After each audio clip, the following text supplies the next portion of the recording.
Don't worry, I definitely won't end up at the same school as you two. After I turned in my physical exam report, I let out a breath. In this life, everything was going to be different. The day my acceptance letter arrived, I held that military school letter in my hands, my heart pounding with excitement. My life was finally heading down a completely different path. Ring ring! My phone started ringing again. It was Liu Ruyan. Ah, Yuan, let's go pick up our acceptance letters at school today. Sure. I curled my lips into a faint smile and agreed. Then Beastie and I will wait for you at school. Liu Ruyan hung up before I could even respond. What she didn't know was that I'd already changed the delivery address for my acceptance letter from the school to my house. Then again, she never cared about anything that had nothing to do with her.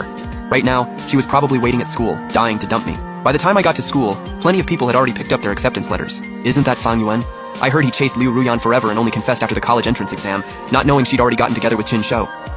He's pretty good looking. Too bad he's blind when it comes to girls. I pretended not to hear any of it and walked straight into the classroom. Ah, Yuan, I thought you weren't coming. My homeroom teacher, Mr. Yang, looked surprised to see me. Yeah, I just had a few things to handle, I smiled. Mr. Yang taught math. He was strict but still had a sense of humor, and he was a genuinely responsible teacher. In my last life, when my family fell apart, he even ran all over the place trying to help me. The path you chose is a bright one. I just hope you stay safe. Mr. Yang patted me on the back and walked away. Actually, on the day I finalized my application, he'd already called me and learned about my decision. Ah, Yuan, let's go take a walk on the field. Liu Ruyan came over and said it softly. I looked up at her and smiled. Sure. Then I got up and walked out of the classroom. I didn't step aside for her like I always used to.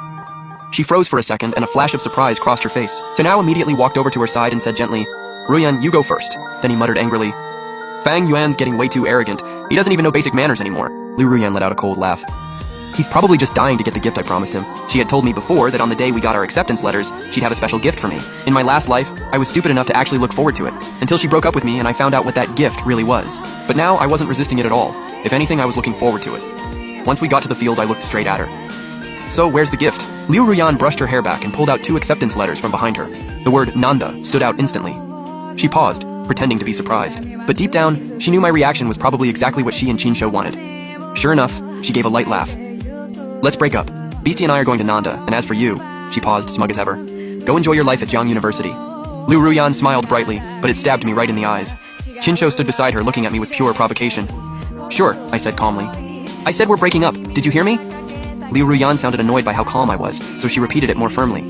I heard you loud and clear. You said break up and I agreed. I looked at her. Now give me back the pendant I gave you. Qin Shou instantly snapped. Fang Yuan, what the hell is wrong with you? That's cold. I frowned and looked at him. Cold? How is agreeing to a breakup cold? What, you want me to beg, cry, and make a scene? Is that what counts as not being cold? If we're done, then why is she still holding on to something I gave her? For memories? For a second, Qin Shou had nothing to say. What, cat got your tongue? If you're sick, go get treated. I didn't hold back at all. I know being sick isn't your fault, but going around scaring people with it sure is. Ruyan. Qin Shou's eyes turned red as he looked at her, acting like the injured party. Seeing that, Liu Ruyan